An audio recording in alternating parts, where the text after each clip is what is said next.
Recentemente teve uma discussão que ficou bem grande, né, em relação ao GP do Azerbaijão. Foi essa questão de, a pista é muito ruim e tal, que foi levantada muito por conta da transmissão, né? O pessoal da transmissão da F1 no Brasil, lá da Band, passou o final de semana inteiro descendo o pau no GP do Azerbaijão.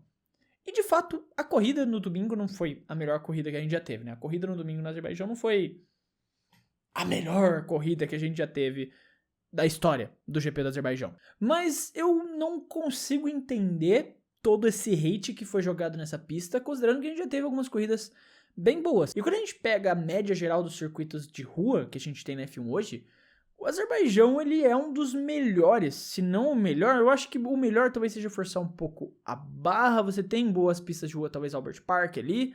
Apesar de que o Albert Park também costuma fazer umas corridinhas bem bomba, vez ou outra.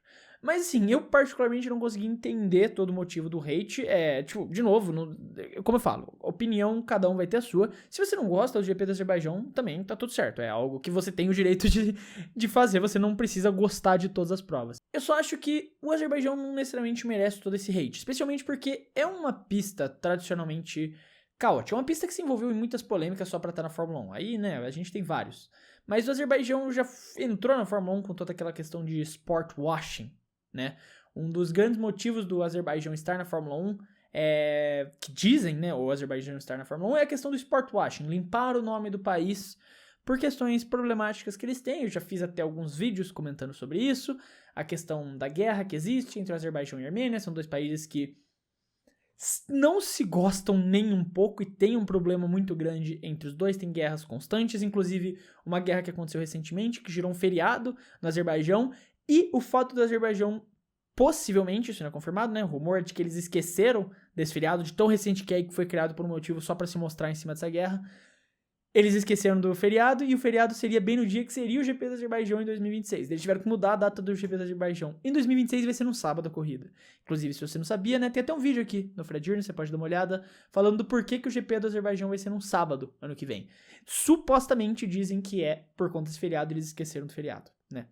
Então, o Azerbaijão tem seus problemas sim, eles teriam entrado na Fórmula 1 com essa ideia de sport washing, de limpar o nome do país, limpar o nome do Azerbaijão e tentar vender essa ideia ali de um país bom, olha como somos desenvolvidos, tanto que eles colocam no ponto oposto, né? O Azerbaijão aqui, né? Deixa eu pegar aqui o Azerbaijão aqui fica divisa com a Armênia, Baku fica aqui e é onde está também a pista, obviamente, né? O circuito de Baku, o circuito de rua de Baku. E historicamente a gente teve algumas corridas boas por lá, especialmente porque, como eu falei, Baku, eu acredito muito nessa teoria de que o Azerbaijão que escolhe os seus vencedores e não o contrário. O Azerbaijão, o GP do Azerbaijão não necessariamente você vence no mérito, você vence porque ele que te escolheu para vencer, ele que escolheu montar o próprio pódio. E a gente tem algumas provas disso, porque até o primeiro GP foi em 2017, né? No caso foi em 2016, o primeiro GP do Azerbaijão. E até 2023, a gente nunca tinha tido um vencedor repetido em Baku. Em 2016, a gente teve o Nico Rosberg vencendo a primeira corrida lá, quando ele se chamava GP da Europa.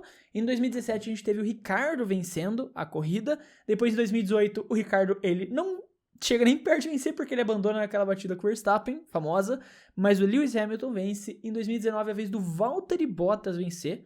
Em 2020 não teve contra a pandemia. Em 2021, o Sérgio Pérez leva a corrida. Em 2022, o Max Verstappen. Até que em 2023, o Sérgio Pérez vence e se torna o maior vencedor da história do circuito, com 2 vitórias no circuito, isso em 2023, um circuito que está desde 2016 na Fórmula 1, o Pérez com 2 vitórias se torna o maior vencedor do Azerbaijão. Muito curioso isso, o Pérez ainda ser, né? Mas aí bate o ponto do Pérez ser um grande vencedor em questões de pistas em países com situações problemáticas, né? No caso do Azerbaijão e a guerra com a Armênia. Depois, em 2024, outro vencedor novato foi o Oscar Piastri, naquela ultrapassagem maravilhosa que ele fez por cima do Charles Leclerc. Maravilhosa, maravilhosa. E agora, em 2025, mais um vencedor repetido, Max Verstappen, mas não sem a gente ter o pódio do Sérgio Pérez, não, nossa, eu ia falar do Sérgio Pérez, o pódio do Carlos Sainz. Então, mais uma vez, Baku surpreendeu. A corrida em si não foi a melhor das corridas que a gente teve, não foi ruim também, foi uma corrida decente, foi uma corrida ok. Mas ela foi caótica nos níveis que você espera que Baku seja. Você teve o líder do campeonato batendo no muro. Você teve um piloto de uma equipe que você não esperava e que estava fazendo uma péssima temporada até aqui pegando um pódio. Você teve uma vitória dominante do Verstappen. Então, de certa forma, o Azerbaijão, ele costuma trazer, ele costuma ter suas maluquices, ele costuma ter o seu caos próprio. E isso se relaciona também, de certa forma, com a gastronomia do Azerbaijão. Porque o Azerbaijão, ele tem uma gastronomia própria, claro, mas a gastronomia do Azerbaijão, ela pode muito bem ser descrita como um caos envolvendo todos os países que estão à sua volta. O Azerbaijão, de novo, é um país que fica entre a Europa e a Ásia. É um país que mistura os dois continentes, mistura os dois lugares. Como eu falei, é um país que fica ali no meio desses dois continentes, ele faz divisa com a Armênia, mas fica muito próximo da Turquia, fica muito próximo de países ali asiáticos, também muito próximo de países ali do Oriente Médio. Em cima dele você já tem a própria Rússia ali chegando. Então é um país que tem uma mescla cultural muito grande. Você tem em cima dele, como eu falei, obviamente, a própria Rússia, eles fazem divisa ali com a Geórgia também. Embaixo deles o Oriente Médio, aqui pra esquerda, né, tá certo? No caso seria o Oriente não, o Ocidente, então seria a direita. Eles têm ali países que estão próximos do Mediterrâneo, como a própria Turquia, depois do lado ali eles estão pra Ásia. Então é um país que meio que se tornou caótico nessa mistura da culinária. E foi muito interessante esse vídeo, essa receita que eu vou mostrar pra vocês, porque eu não conhecia muito da culinária do Azerbaijão. E foi exatamente pesquisando que eu cheguei nela, que eu pude trazer pra vocês. Foi minha primeira vez fazendo, vocês até vão ver que tem um errinho ou outro enquanto eu faço, de fato. Mas porque realmente me pegou, me deixou muito surpreso a riqueza que você tem na gastronomia do Azerbaijão, exatamente por conta dessa influência que ela tem de todos os lugares. E eu acho que isso é muito representativo do que a gente vê nos GPs do Azerbaijão. O Azerbaijão, ele escolhe seus vencedores porque as corridas não costumam ter algo claro. Você sempre tem um caos envolvido de alguma forma nela, assim como você tem esse caos envolvido na gastronomia do Azerbaijão. E eu escolhi uma receita que é extremamente simples, é a receita mais fácil que vocês vão ver na história desse canal. Sério, é muito fácil de fazer essa receita aqui, você pode fazer tranquilamente. E que eu acho que ficou muito gostosa e que de certa forma mostra essa influência cultural que tem de toda a região ali, num prato que é muito bom e tradicional assim de você imaginar. Tradicional não, palatável dessa forma pra cultura brasileira aqui, algo que são ingredientes que a gente encontra de fácil acesso aqui no Brasil e todos muito bons. Então, eu espero que vocês gostem dessa receita que eu fiz.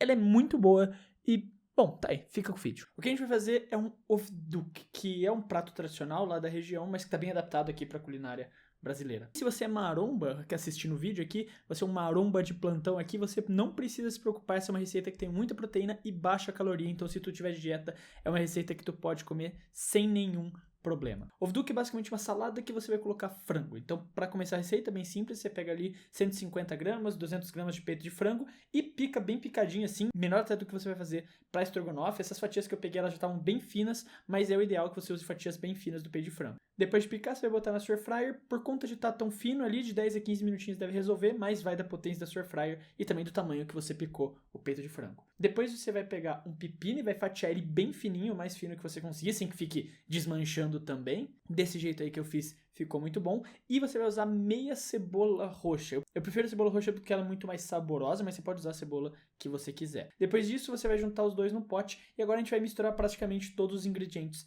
da nossa receita. Você vai virar o pepino e a cebola que a gente fatiou e picou e colocar dentro de um pote. Aí você vai adicionar por volta de 160 gramas de iogurte grego light. A receita original não usa o iogurte grego, mas eu prefiro ele porque dá uma consistência um pouco maior. E o light ali, zero açúcar, você pode pôr, que também não vai adocicar tanto a receita, vai dar um gosto um pouquinho agridoce no final, mas é importante ele para consistência. Também coloca um dente de alho picado. De novo eu usei o refoga que eu tenho pronto, que é um pouco de alho e cebola. Inclusive, como foi a primeira vez que eu fiz, eu mudaria duas coisas nessa receita, que é, eu teria usado o alho mesmo e não refoga, que acho que ficou um pouco forte, e eu colocaria um pouco menos do meio suco de limão que eu coloquei, porque deixou um pouco ácido demais. Aí você coloca um pouco de sal a gosto, vai pegar o frango lá da Air Fryer e virar em cima dessa salada. Aí é só misturar tudo e tá pronto.